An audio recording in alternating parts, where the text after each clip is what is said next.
specialized in that. Not me, I'm specialized in selling your house. So I can get you specialized to go in there and help you declutter and help you do that. Right. And then once all that's done, you know, I just want myself to connect you with the sort of the resources that you need. Yeah. And if you're having an issue with the resources, call me. You know what I mean? Stay in my lane. But once it's my time to step up, I mean, in the science, I found myself just kind of organically getting these clients. Right. And about one, they told their friends. Well, that's the way it works. If you treat one in the right, then they're gonna say, Alright. oh, talk to this So person. now so you don't need your laptop unless you need it for anything else. And then with the clicker, I don't know what it's about. all you have to do is just press this button to click forward. It's not working. Yeah, basically guiding people through that. There you go. You're- So you just click this arrow to go forward, but if you want to go backwards, click the other one. So you can try it out So if before. there's a person. Okay. All right. Well, what's the best way to stand and I'm gonna say like maybe literally right here. I had a daughter who's teaching herself on I'm gonna go see, talk around, tell other people that the class is about to start. And do you need anything else from me? No, that's it. I'm good. Thank you so much. Wouldn't do that due diligence. So as soon as I saw my goal in the market, you know, my business, but it is, if you're working with this person, you are not, you might need to do due diligence to find out if you have access. If your client is not Sally, and you're finding the owner, and you talk to the owner, I said, go on with your listing, that's the problem. I said, but if you've been talking to Sally, the daughter, I said, you might want to watch it 24 hours later. Those are. And I felt like, you know what? I can sleep at night because I would have felt horrible because somebody might not have done their due diligence. Well, right, that's the big thing. I'm trying to get a hold of the Hamilton County Prosecutor's Office because they have an elder abuse class that they teach. And I want to bring that here too, to talk about financial abuse and how to watch for stuff, yeah. Hi. Hi, have we met before? You look very familiar to me. I'm Kristen Brockett. Nice. Oh, is that it? Hey, Betty, how are you doing here? And where are your cookies? Thank you for being here today. We really appreciate it. So what I'm gonna do is run around, make sure everybody's in here, and then we'll get you started. Okay. Thank you.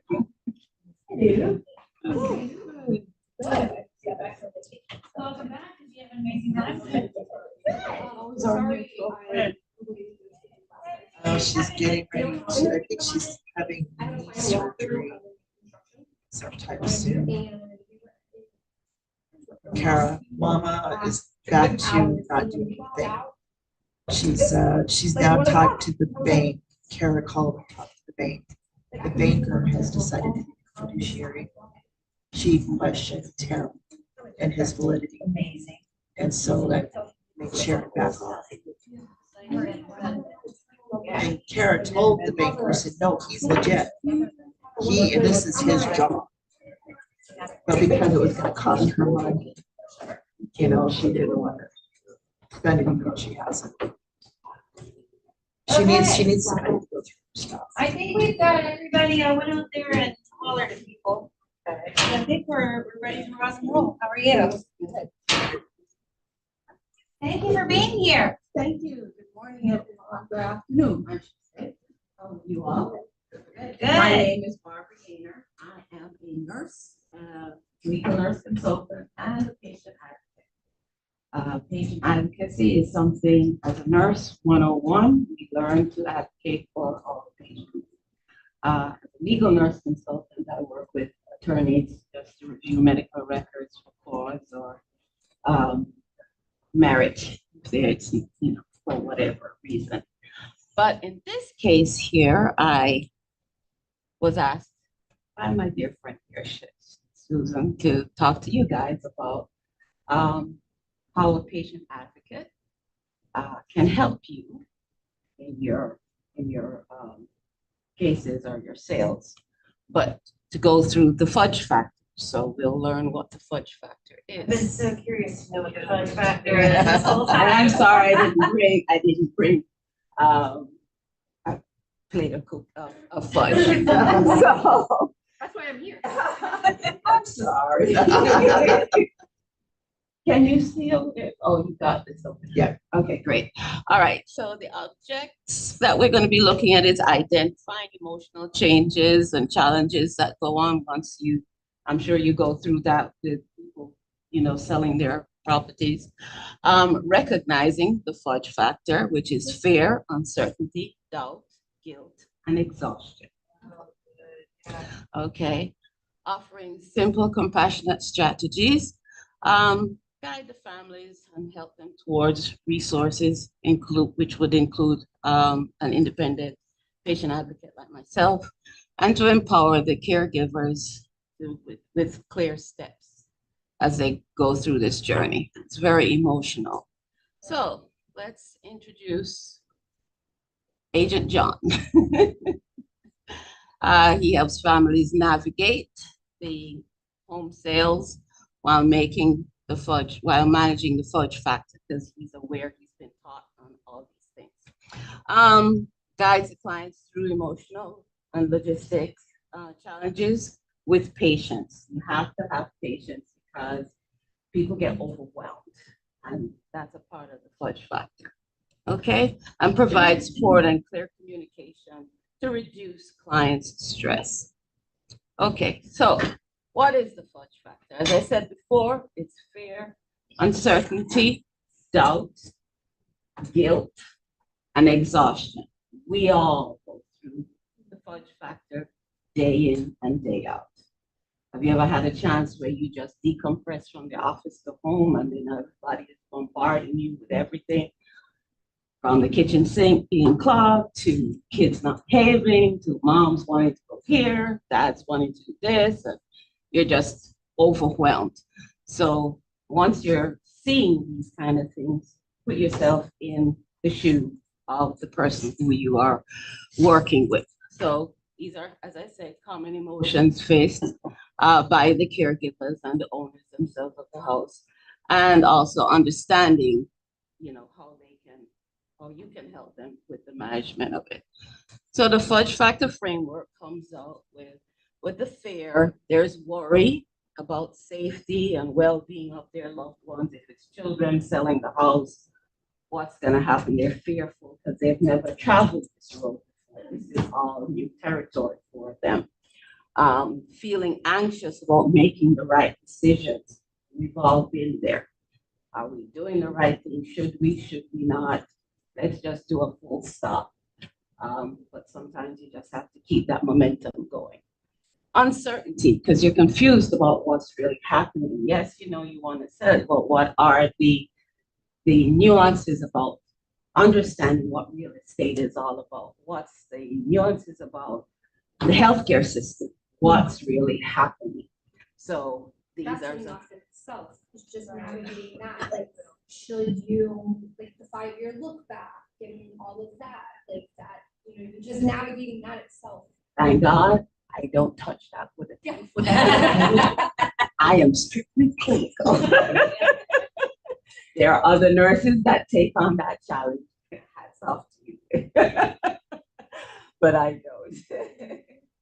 All right, so struggling with unclear or conflicting information. We talk to this agent, oh yeah, we can sell it.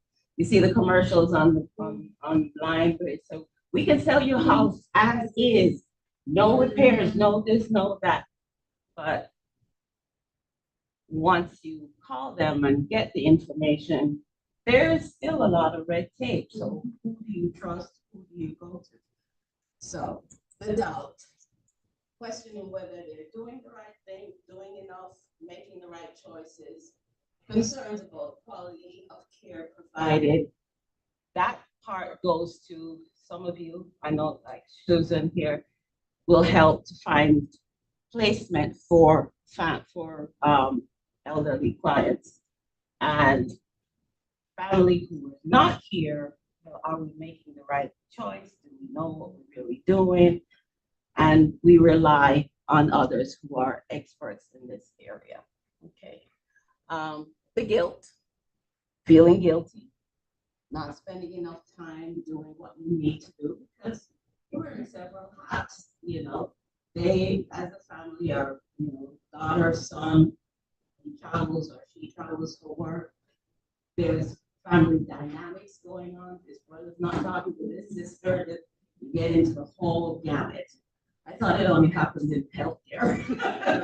Well, let me ask you this question too, because with guilt, there's also the guilt of selling their family home. Yeah. That's And it. trying to We'll get back into out it. of it We'll because, get into it. yeah, We'll get into it. yeah. So yeah, and then there's the exhaustion, the physical and the emotional fatigue of juggling all of these balls that are in the air that they have to deal with. Okay.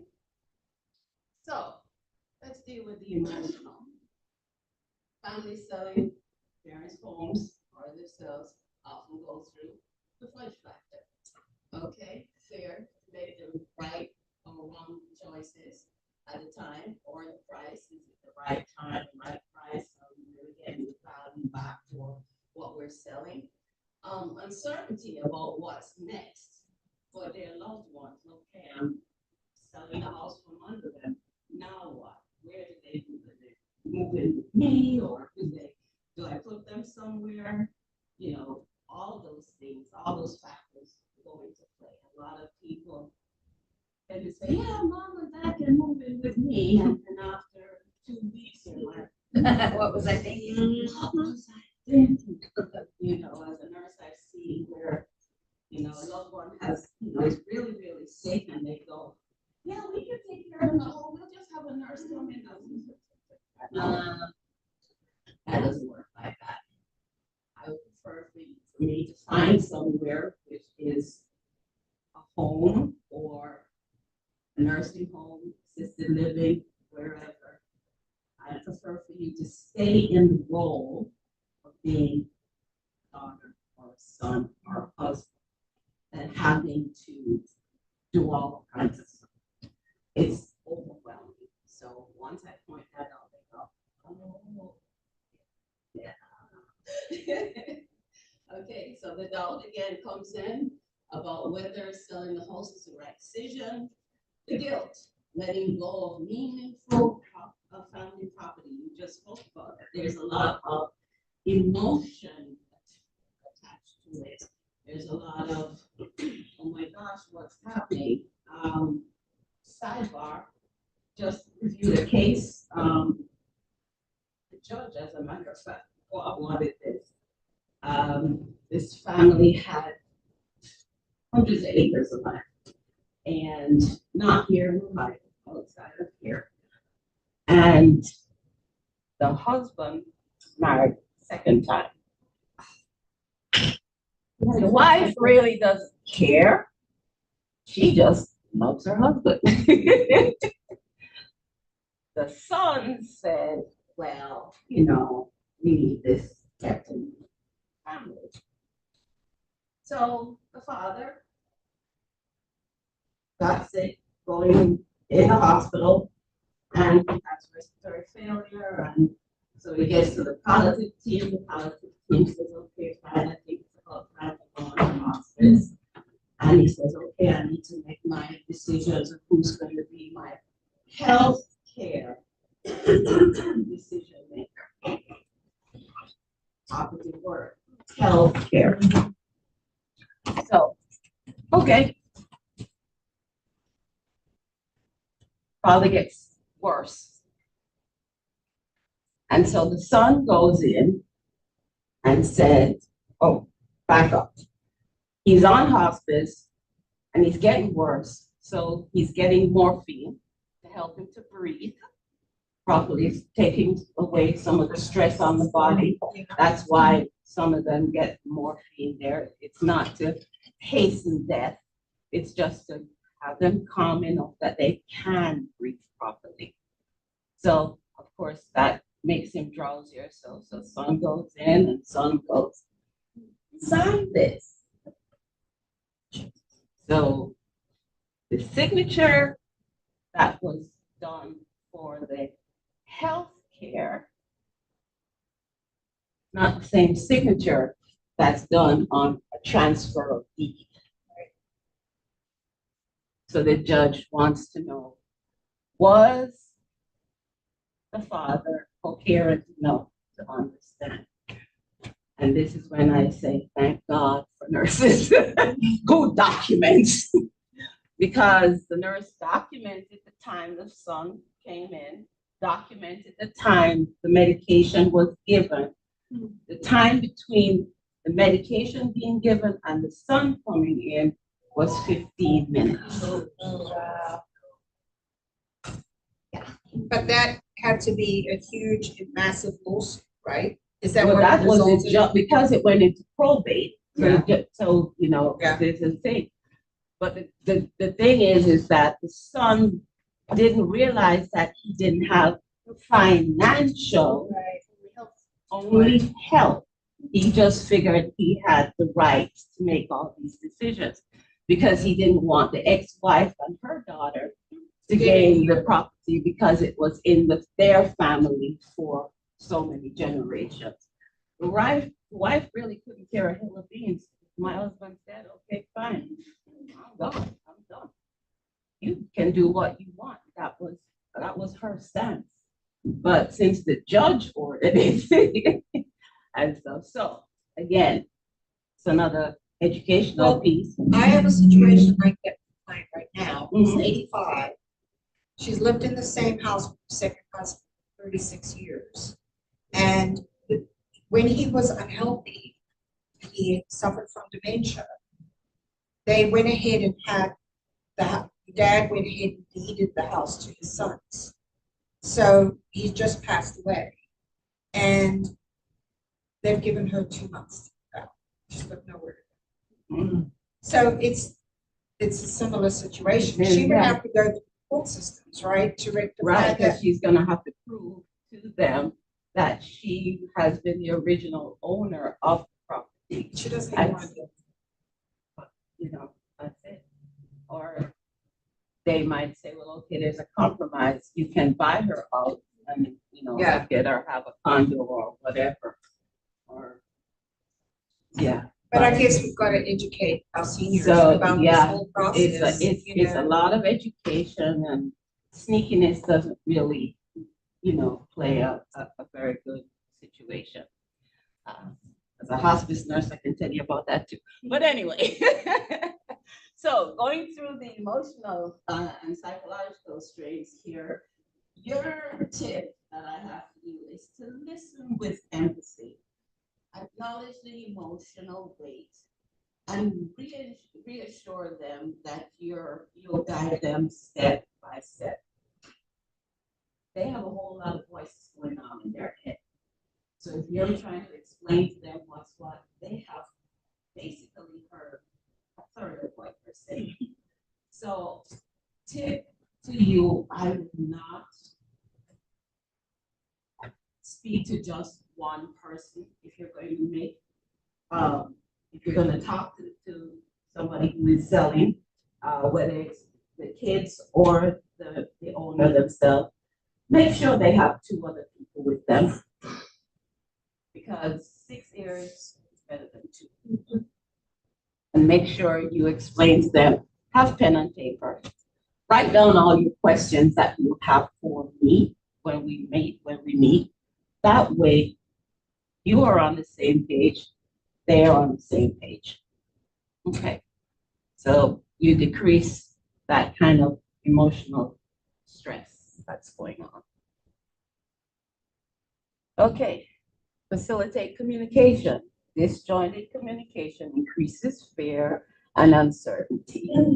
So your thing is, it serves as a central hub for all updates and decisions. So if you have an email or a text, group text, everybody's on the same page. So you're not just saying, well, Susan said this or Barbara said that, and you're not going, in the advocacy world, we know clients get kids that call and say, so what did the doctor say? I don't know, call a doctor. But you just saw him, this is where I come in. Okay, use written summaries to prevent misunderstandings. It's an extra step for you, I'm sure, but CYA. Because if we live in a litigious society and somebody really wants to really get to you, then, you have documentation proof. So assume, the tip for you, assume not all family members talk to each other. Yeah, we know that one. Yeah. Or we have those that come from California and breeze in and, why is this? Blah, blah, blah, blah, blah, blah. Why don't you do this? Shut it down. So by having and facilitating communication reduces the anxiety, reduces the guilt, reduces the doubt, the fear, and the exhaustion, all of that, okay? Clear communication. If not done, it can fuel confusion, fear, and uncertainty, as I said. Okay, so break the sale into clear, manageable steps. So this is what I'm gonna do first. This is what I'm gonna do second. This is what I'm gonna do third. If you explain it to them, then they'll get it, okay? They might ask you again to repeat it, but at least they're engaged. So that's what you want to understand. And use multiple communication methods to reinforce your message. So if it's brochures or, any kind of videos or anything like that, then that's fine. You're leaving me? Oh, I'm heartbroken. I'm sorry, I'm just a guest. I have a wife. I thought it was boring. Fascinating. Because nobody and not talk to the right person, you're right, it will get you sued. Yes. Or worse, you just sold a house. So, They have you sorted. yes, okay, have a blessed day. Thank you. Okay. So tip for you, remember, when someone is emotionally drained, whether it be the client themselves or the family members, because they're going through so much sandwich generation, mom and dad, my family, kids on this side, dog, cat, all the way. It's just too much. Okay, so we need to make sure clear communication. Okay. Then you got the financial issue here. This doesn't really, I think, affect you guys, but the financial issue of you're selling the house, it's $2.6 million, worth, but we only get $950,000 for it. That's gonna be a problem. Why? This is where you come in to explain to them the pros and the cons, the ifs and the buts, the buts and the whys. Because even though it may be valued at that, there's all these different fees that need to be taken into consideration. So walking them through that sort of scenario, so clear communication, your house may be worth this now, but by the time this agent gets this commission, the government gets their pound of flesh, and everything else, it might dwindle down to this. So this part here, plan on, say, budgeting for this. Plan for the worst, hope for the best, kind of a situation, okay? Apart from insurance coverage, that's with Medicare, Medicaid, that kind of thing going on. How does that work for them? So the fear factor, again, fear, uncertainty, and doubt. How do they all manage all of this? Should I really and truly go through with selling a home? Should I really and truly talk to you about mom or dad wanting to really sell the house? Have that hard conversation with them, It's an acre of land. Every day you go out there and you're mowing and you're on the road. You're 90 years old. It's gonna flip over with you. Sometimes you have to have that come to Jesus conversation with people. It's hard, okay, because in their body, they might feel like they're 36, but their mind, it's a totally different thing. No, I said, in their mind, they think they're 36, but in their body, they feel a different way.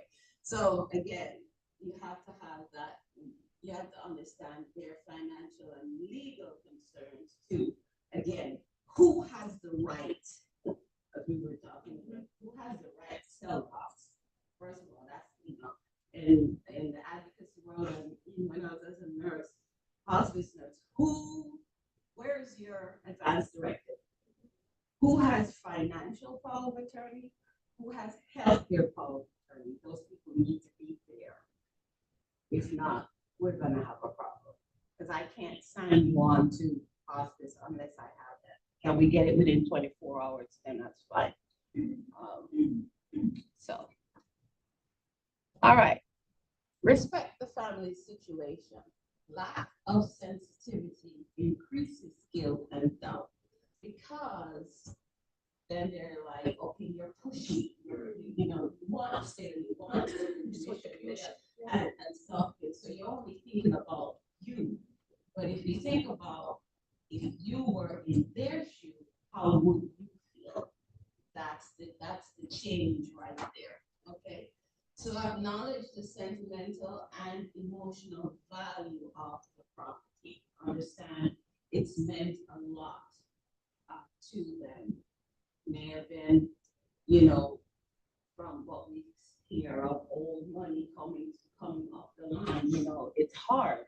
And the world as it stands here now, is it really economically feasible to keep it? It's best to sell it so that you have a better quality of life as you age than stay here and really not have that. You will have that. I don't want to let it go. You were born here, and yeah, we understand all of that, but it's hard. Be mindful of cultural traditions. We are a melting pot in this country of different cultures, and that's the beauty of the United States. So it's good to know what culture you're dealing with, and also to do your homework first before you go. Some cultures don't allow shoes in the house. So if you have little sake, then go ahead and do that. Some cultures don't have regular chairs. They have cushions. Are you comfortable with that? Some people walk around with these little collapsible stools or stuff like that. Ask them if it's okay to open it. Don't just go in there and say, well, I need to do this, da, da, da, da. No, be respectful of their space, because you would like them to be respectful of your place. So whatever you want done for you, also do it for them. Okay? Avoid dismissing emotional objections such as, oh, you're just so irrational. Oh my gosh, this is a waste of my time. No, be present. Understand what's really going on. Respect the open door. Respect opens the door, for trust. And trust keeps transactions moving forward, for sure. Okay. Patience and understanding. Rushing increases guilt and exhaustion. And I should have put their doubt too. Am I doing the right thing? Guilt, oh my gosh, this house has been in the family for so long. Can I do this? What will the kids think? Or what will my parents think if they've made me the prime person to do this? And sidebar, you'll find a lot of caregivers and ourselves that say, well, if we get sick, we'll just, our kids deal with it. Please do not do that. That is so selfish in all manner of evil ways, okay? Because you are taking away the privilege of them being the children and not having to worry about, well, where did you put this? Where did you do that? I tell my kids, I had that hard conversation with my sons the other day. I said, pre-made, I've already ordered my urn off of Amazon. All you gotta do is just take it. Wait, they have urns on Amazon? Hey, girl. Everything. And my son said, did you put it in writing? I said, yes, it's in writing. I said, okay, as long as it's in writing, because you know your other two sons are not gonna wonder. I know, and this is why I'm telling you. And that's it, you know. Make that clear for them so that they don't have to worry about what's really happening, okay? So your agent tip is build flexibility into your timeline. So emotional pauses don't become deal breakers. Thinking about it, you know, you have to be understanding and you have to be patient with them. Could have closed this deal in 2 weeks, but it's taking you 6 at this time. You are gently taking them through the course. Some people are like, let's get it over and done with. Where do I sign? Da, da, da, da. And there are some people, well, Aunt Sally wants to know, and oh, Jeff over there said that. So you, all this noise going on in your head, you have to come back with all of that situation going on. So you have to bring the focus back to what is really important right here and right now. What is it that you want, or what is it that mom and dad wants, or what is it that I, as the client, want for myself? That's where you have to go. Okay, so how can we, or me, as an independent patient advocate, help you? So you're bumping your head against the wall, and you go, Barbara, I just can't seem to get through to them. So lucky for you, I speak FUDGE. Okay, so I can help with reducing the fear, clarifying the uncertainty, and lightening up the exhaustion, and relieving the guilt, because it's a team effort, basically. You're the realtor. You can sell houses, but you can also find places where we can put mom or dad.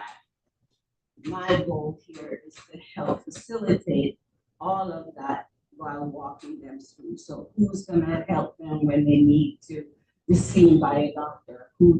So my goal would be to look for facilities around and that sort of thing, because when we are younger, we look for best schools, best churches, best where supermarket is, where everything, all the amenities in a row. So it's the same situation here.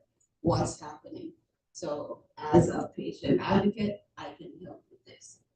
So takeaways for you guys is partnering with an independent patient advocate helps ease the client's emotional load. We understand the FUDGE factor, as I said, we speak it, and how it impacts decision making. And as a support system, it helps to lessen the stress for them so that your deal can go through. So, in conclusion, summary is families selling a parent's home or the client themselves is often experience the FUDGE factor. They go through all of these. And these emotions can slow down their decision making. It can create conflict among family members and friends, husband and wife, and it can add stress during the whole process because what's in them projects onto you. You try to be that, okay, I'm a neutral party, but you get sucked into it. You have to really realize what that is, and you self-care for yourself. That's what's going to happen here. Okay. Real estate agents can ease the burden through empathy, clarity, and patience. Addressing the emotional sides of the sale builds trust and leads to a smoother transaction. That should be the other way around. But anyway. So what do? Actions that you need to listen very, very clearly to what is not really being said.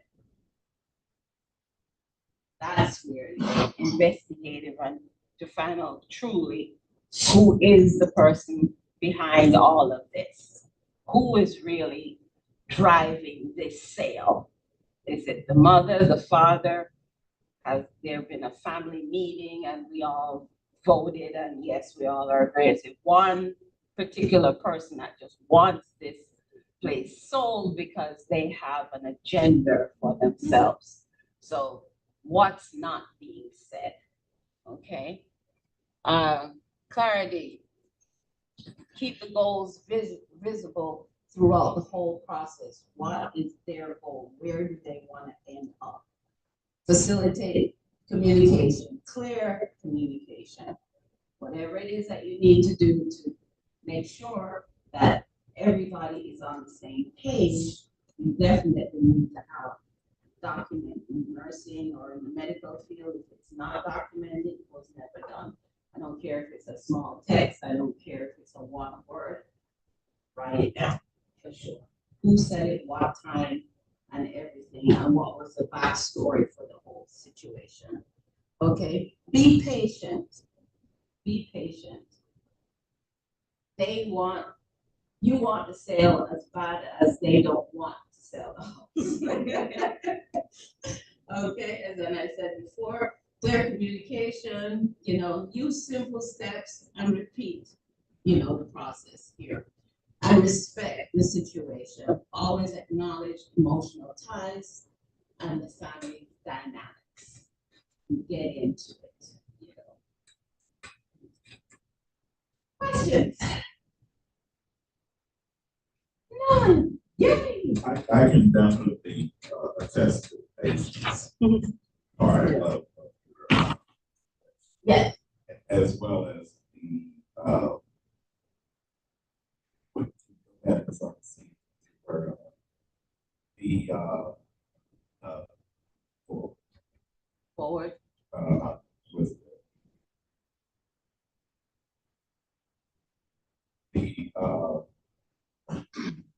the listen first, Mm-hmm.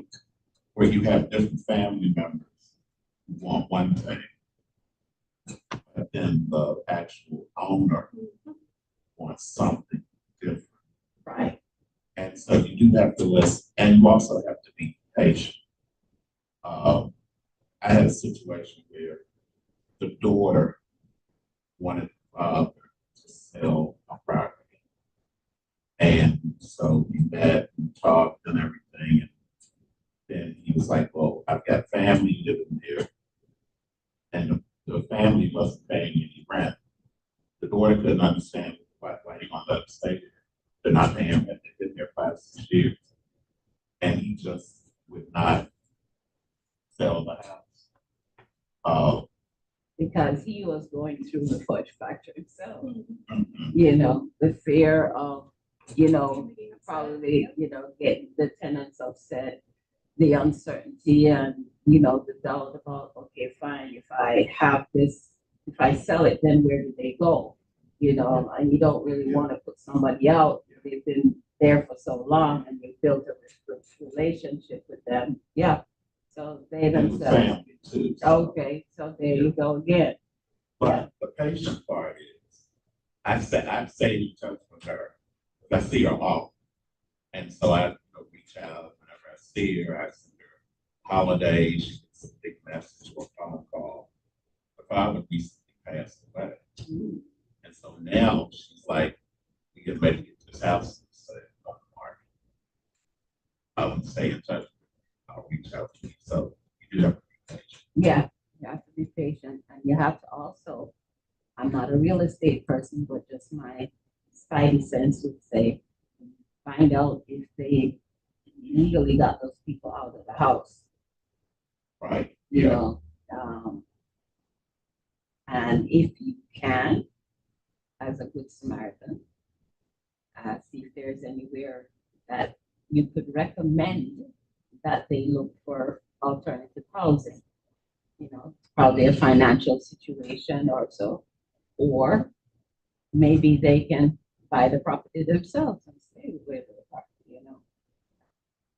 Good one, good one. Any other questions? I don't know, question, but something that you said, to just be mindful of who is facilitating it. Share a situation that I had not too long ago from a daughter who was just adamant about selling this house. I wasn't able to have access to mom, who was actually the owner. Mom had fallen and broken her hip, and she was in like a rehab. The daughter wouldn't let us have access to the mom, and I explained to her, like, you know, mom's the owner, she's a sound mind. Yes, you have this power of attorney that was dated 10 years ago. And I understand that, but I still have to have eyes and ears on mom, and mom has to tell us, yes, I want you to be in charge of selling it. And like I was saying earlier, the daughter had provided us with a power of attorney from 10 years ago, 2014, and luckily, with me having my senior real estate specialist, I was able to be like, you know what, there's a lot of red flags, and so I called the attorney on the power of attorney, or on the power of attorney, and said, hey, is this active? What does this look like? And the attorney basically told me that no, mom had gotten into an argument with the daughter. She had put someone else as a power of attorney. Several years later, the daughter had this old power of attorney. She was trying to sell this house out from underneath her mom because mom was not physically in the house. And she thought, oh, this is my opportunity to go in, because this power of attorney that she was presenting basically said that if the house sold while mom was still alive, the money went to the daughter. But if the house sold and mom was no longer alive, the house went to the church.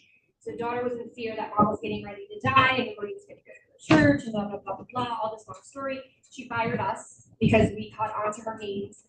2 days later, I saw that the house was on the market, listed with another agent. So I called that agent and I said, look, I feel like it is my responsibility to just tell you if you're working with the daughter. And the daughter has signed the paperwork and not put eyes and ears on mom. I said, you might want to do some research. And like I told you, the listing had got canceled like the next day. Yeah. So it's just, I feel like even though someone does provide you the documentation, read that documentation. Don't just take it at face value. Face Like, value. oh, you got power of attorney. Yeah. And don't be afraid to call that attorney. Don't be afraid to do any of that, because I would have felt horrible if I would have sold mom's house. Yeah. And You know, it's a ticklish situation. Sidebar, I, as a hospice nurse, hospital called me and said, we need you here to sign this man up for hospice. Okay, I'll be there. So I went. There was a young lady and a woman in the room. The room stunk to high heaven. Here's the scenario. He was riding his bike. This happened in Florida. Riding his bike, got into an accident. He became a quadriplegic. He got a huge settlement. He and his daughter were here one day and then here the other day. The woman was the nurse's aide in the hospital that was looking after him. And so they decided to get married. the aide and his daughter. Okay. The aide and the patient decided to get married. Oh. Because she's the one that's caring for him and everything. So, okay. She knows that he has this large settlement. The daughter, for whatever reason, gets wind that he's now declining and wants to see her father. So they go, she comes to the hospital, walks into the room, and she goes, "Who are you?" "Well, I'm his wife." "You're his who?" "Oh, no, you're not." And because of distrust, neither one of them would leave the room. Hence the smell in the room. So the nurse nurses and the doctors figure, hey, let hospice deal with this. It's the same equivalent of letting our children know. You know, so I had to go, okay, ladies, I got this. You go to your corner, you go to your corner, Go take a shower. you know, I got this. I have both of you sign because the wife couldn't produce to me any information, marital status, legal. Gave her 24 hours to produce this to me because if she is the wife, then I need legal documentation. And so then she would definitely be. But the first signer, I have to say, would be the daughter. So the daughter signs first and she signs second. And I said, okay, fine. I'm gonna take it to the hospice house. You go that way, you go that way. We put you in a nice relationship room, not this square box. And you will both have the ability to do what you need to do. Once I called the hospice house and told them that Barbara, you always get the worst. Okay. I'm like, oh my, what can I tell you? But it passed amicably because they were able to both get counseling and the social worker was also involved and stuff. So they were able to figure out things and things. He was not conscious, but good for him. My God, he left everything to his daughter. Wife was not happy, but the daughter said, since you've been taking care of my dad for so long, once I get the money, I will share a portion of it, which she did. Which was nice. Yeah, she didn't have to. Yeah, because she didn't have to, you know. But the story goes on and on and on. There's so many like that. Like I worked with a colleague that's dad got older and had a house cleaner. The house cleaner came down from Michigan and he had a lot of money, lived in a huge home in Florida. And they got married without the daughter knowing. And she got everything. I mean, they were married for 6 months before we died. They lost everything. Happens a lot.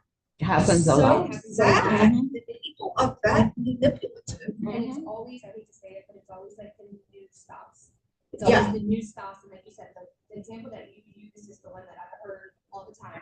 Family has land or some kind of property that's been in the family for transfer back hundreds of years ago. My mom and my dad are married, they have the kids, mom and dad split up, dad gets remarried, and then that new wife feels like she's entitled, or the new wife's kids, or whatever, and it's always just, yeah, it's always the spouse against the kids. Yeah. Always. I am a big proponent and advocate for people going to estate planning. Class.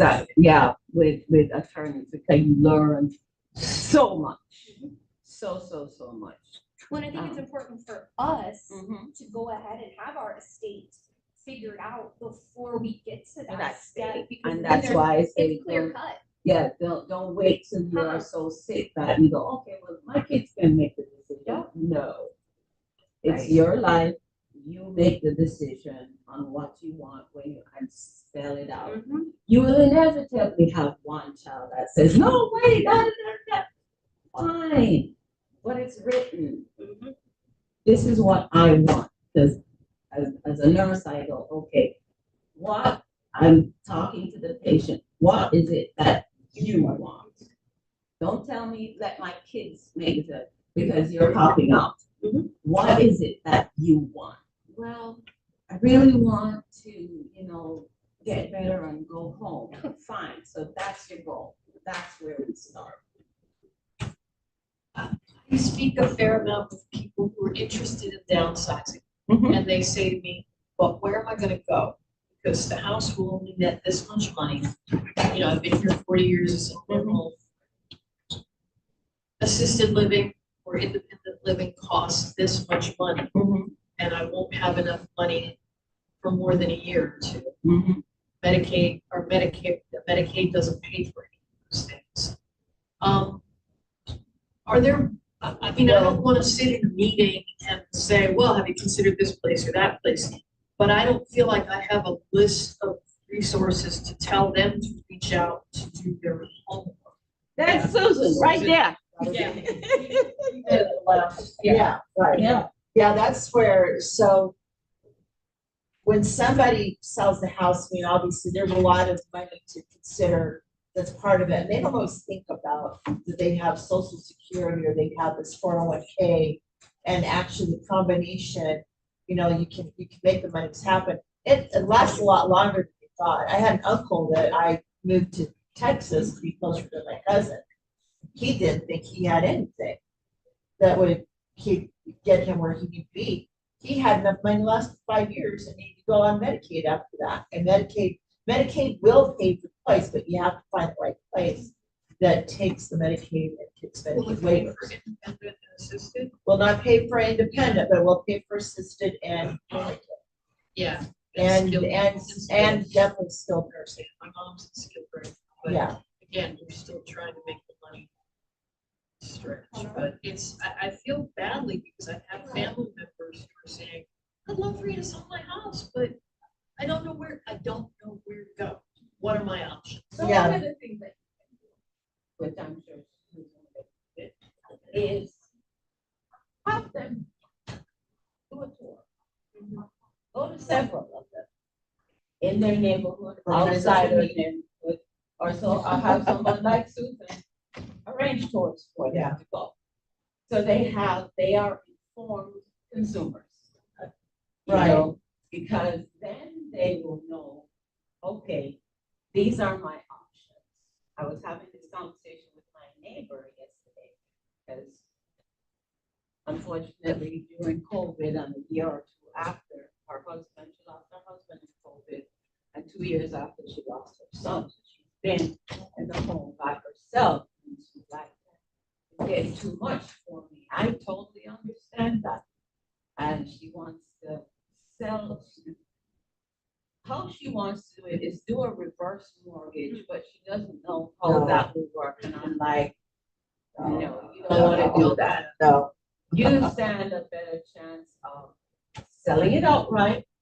I said, an independent or assisted living, minimum $5,000 a year, $5,000 a month. How about 5,000 a year? Yeah, I know. I was once upon a time. And she's like, what? I said, yes, so that's just room and board, nothing else. Anything else will be, it's an add-on. Okay? It is ridiculous. I said, the other thing you can do is you can probably rent his house out for $1,800, $1,900 a month. And you can go into a one-bedroom apartment, maybe $1,200 a month. Your Social Security will cover you all your expenses, as she gets 2,000 change. So everything's, fine there. She has about 40,000 left on her house to pay. So you have that option, or you can sell the house right out. Whatever you do, put the money in a trust and have them dole that money out to you so that you can live in an apartment. And when you're ready, feed it to your granddaughter or whatever. It's hard. It's hard. Well, I mean, my experience is just that with seniors going into these homes, I mean, it looks beautiful on the outside and they promise you all this stuff and they go in and I mean, you're like, I'm paying $5,000. What?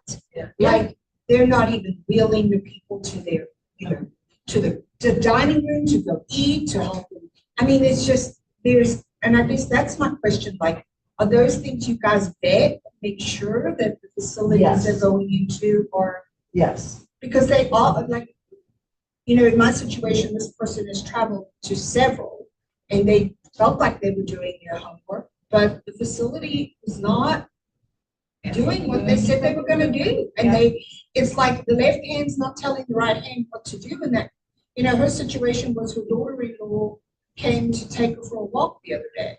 And she went to the front desk and said, do I need to check her out? They were like, no, we know you, you know, you was took her for a walk, came back, and everybody was in the lobby saying, why did you take her out without signing out? She's like, because I asked at the front desk and they said it was fine. So that's scary. Yeah. You know, if you can't even figure out that part, what are you figuring out in the So deeper? those are the questions that you ask. You know, the questions that you have, I mean, ChatGPT has a lot of questions, but experts like Susan also have questions like myself. Me as a nurse, I want to know what's your turnover rate to stop it. Yeah. What's your protocol for if something happens? And we Do you want have to, a policy and procedure for if someone falls? What's your policy and procedure? I want to know how many times a night you do bed checks. So we have somebody who.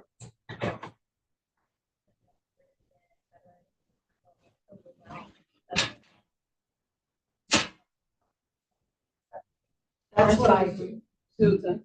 So I'm a placement, I'm a senior placement consultant. So what I do is we come in and we talk to them and kind of figure out, you know, where are they at financially, where are they at emotionally, where are they at, medically, what are their needs and stuff, and make sure that we match them to the right place, because there are places that don't deal with like Foley catheters, or places that don't deal well with incontinence.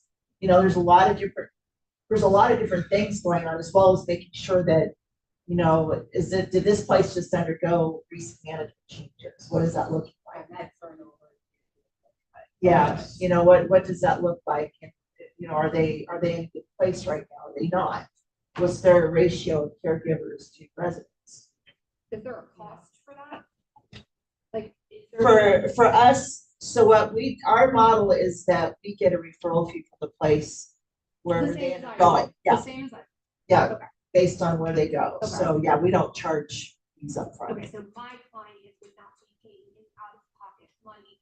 No. For you to help place them. No.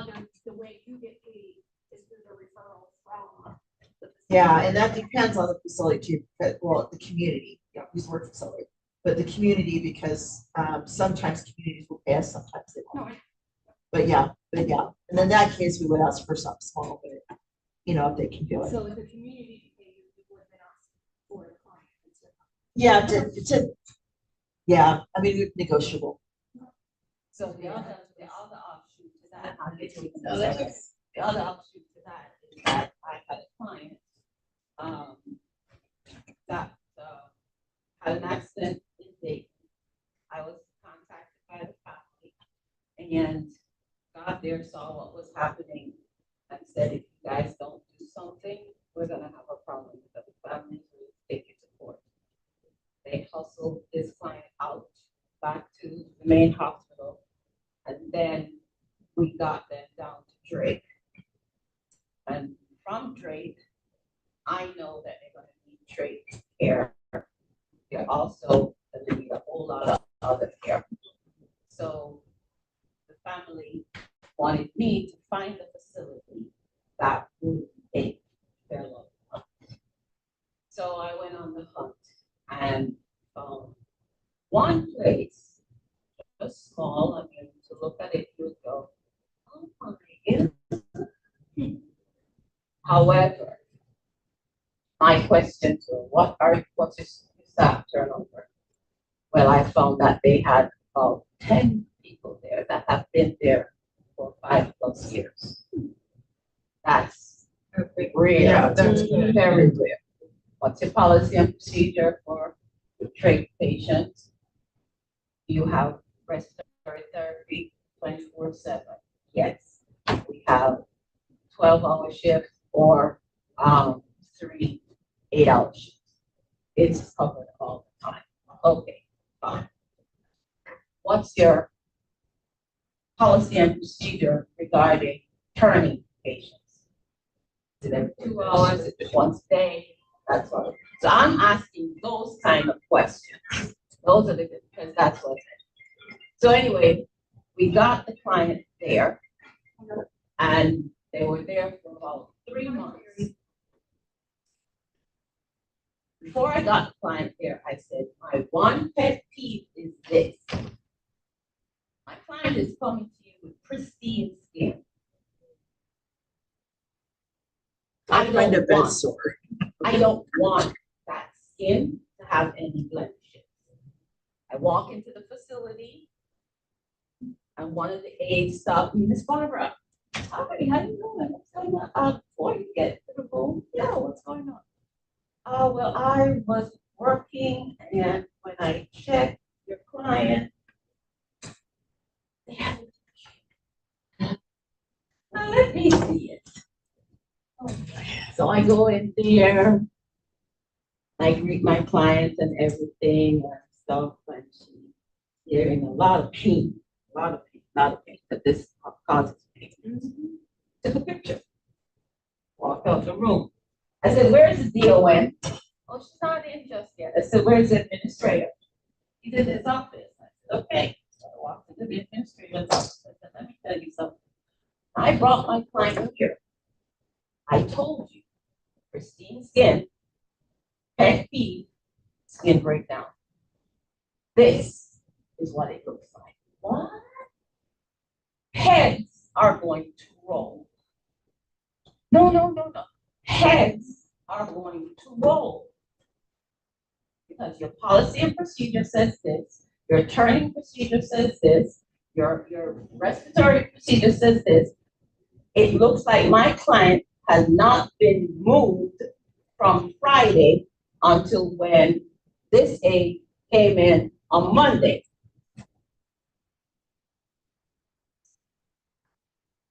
Wound care doctor was in the house within an hour. and the wound nurse was in there. The doctor assured me it's not as bad as it looks. It is a little deep, but it hasn't gone beyond, like the third. Shouldn't have happened, period. So I said, I want an investigation of who was over this room. And I want disciplinary action, or else I will advise my clients to take it to court. And find a new facility. That's gonna be a hard one. Yeah. Well, Drake's closing anyway. I don't know. I haven't been to Drake in over a year. It's closed now? It is close. It is It's closing? closing this month. Why? I didn't know that. I have to go down there. It was a good one. It's a part of UC. Yeah. I know a lot of people that would go to Drake. It's like, Yeah. I have family. Yeah. So, so those are some of the things that I do, finally hires me as an independent. Those are the things that I do. Yeah. Anyway, thank you, everyone. Thank you. Thank you. That was really good. Thank you. Appreciate it. Okay.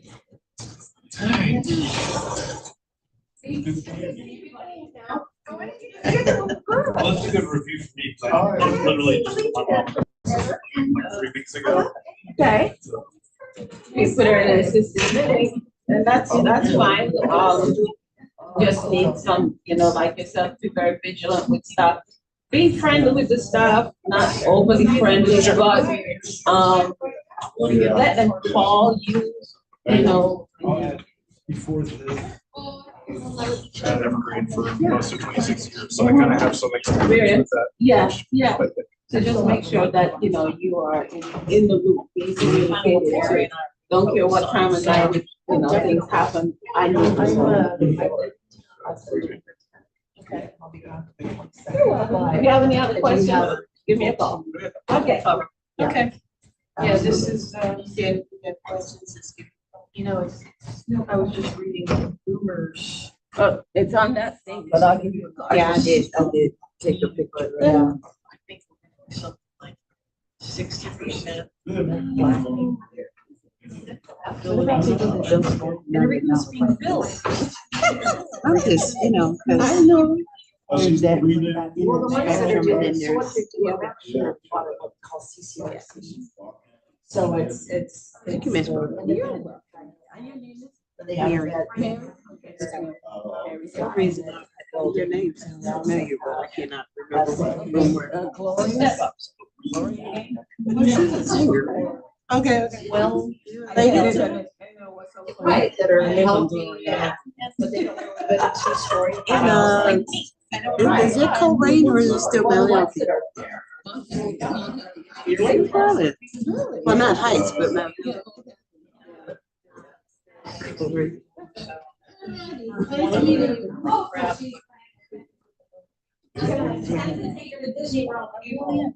So I don't know why builders, and this is a market, I mean, I know ranches are more expensive to build, I know that, one story is more expensive to build. But this is where the market of the next 20, 30 years is, and it's killing me if there's no stock. I know, and The you're not housing gonna stock. be able to put, you're not gonna put a senior into a second story No. that they have to climb No, stairs. and they're building a lot of two-story houses now with first floor primaries, which is great. But Well, I see a lot of them are starting to build where the closets are stacked, so that if somebody wants to put an elevator in, they can. you know, you're But talking who money wants to that do a that? lot of us. I know, I was in a house last week showing it, and they had just stairs to the basement, that was the only thing.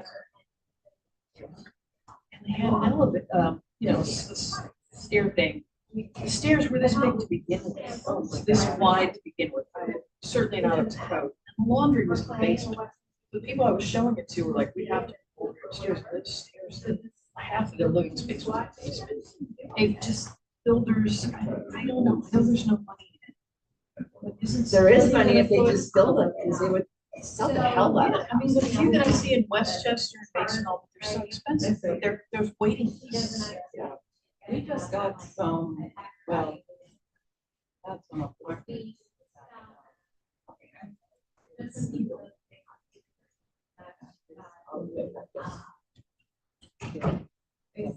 Right side, yeah, two. They were getting. That's what I paid for my two bedroom. That's about. It's ridiculous.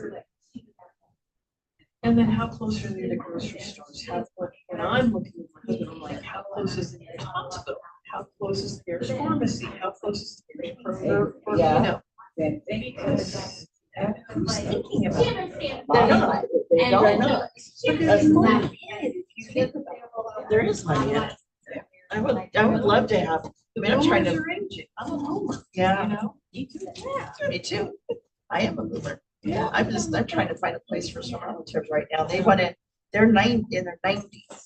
They want to live in an independent home, independent house, independent patio home, next to an assisted. Well, I don't have a choice. I have to Send them to find them. Yeah, He doesn't want to live in my Florida. mom's place. He still drives. And I my can't kids, stop driving. I've got like I might, I can probably use it for somebody. Yeah. I might, put you on to my father-in-law, he's gonna put a bullet through his brain and tread in the nursing home. And it's already. Well, the thing is that people at that age, they think of nursing home, which we don't use that term anymore. But nursing home is something that's very cool, it's skilled nursing. It is, it's very cool and stuff, but assisted living is a whole different. Well, he might, I don't know. But But this is why you have some independent people who turn their homes into, which I love. That's the European model. yeah. Well, and there's actually a lot of assisted living homes here in Cincinnati. There's a lot more being built. Yeah, because They're they're, late for my mom, but yeah. this one. so there's a place called Beehive in Liberty Township. Who mentions that? I want to do some more research on that. Just go visit them. Except I hate to inflict this. Face myself before it. Listen, I've been dealing with this shit for 18 years. I'm on my mom's primary POA, my dad's primary POA, my brother's in New York, and never visits. Oh, God. But he wants to know how much money's in the account still. I'm like, dude, she's in skilled nursing, we're expecting $10, $11 a month. Oh, all right, well, not next year. You know? you know, you hear it all. Thank you for this, it was very helpful.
And I'm saying how your open house went Saturday.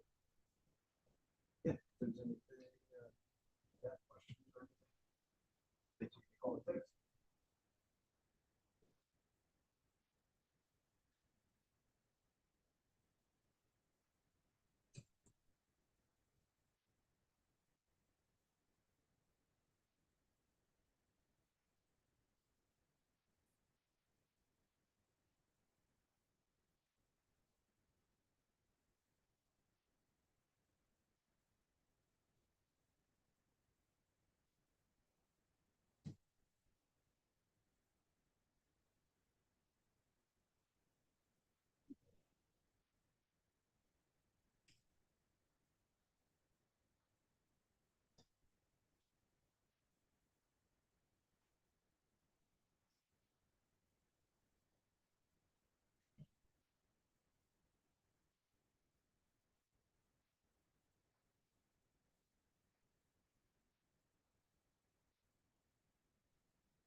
So, let's talk about Brian.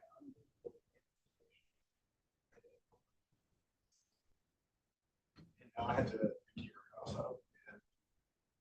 And so is it like the restaurant? I think so, yeah. I think that maybe instead of getting jumped. It's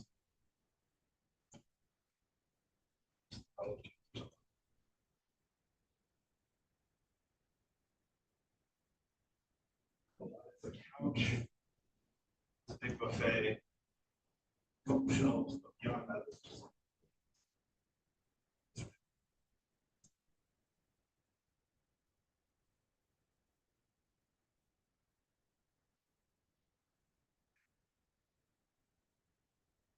It's gonna be a lot of fun.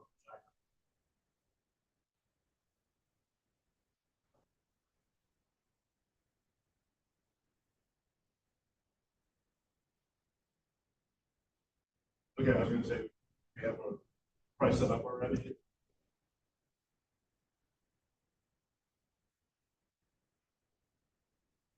$300 per hour.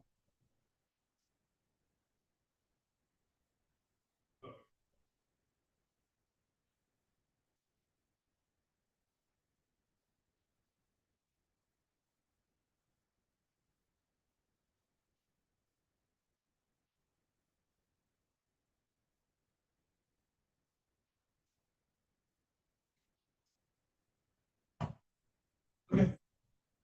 Well, I'm gonna need this.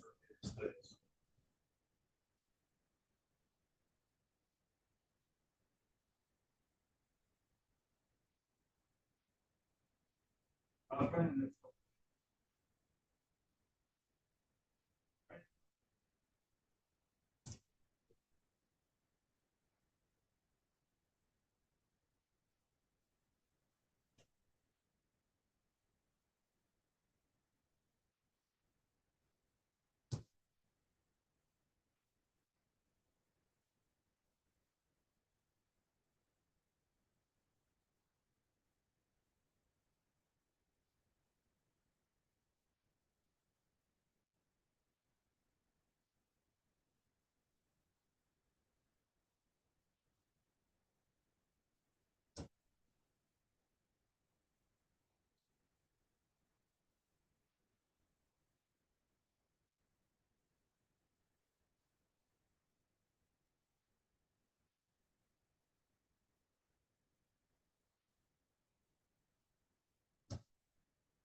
it's